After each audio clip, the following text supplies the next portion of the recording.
أعوذ بالله من الشيطان الرجيم.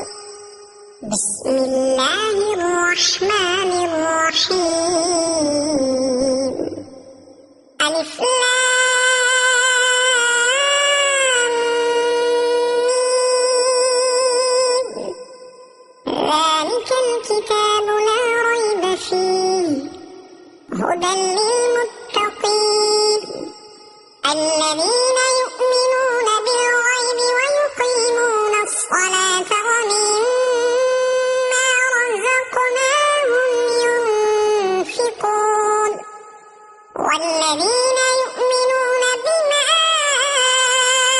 أنزل إليك وما أنزل من قبلك وبالآخرة هم يوقنون أولئك على هدى من ربهم وأولئك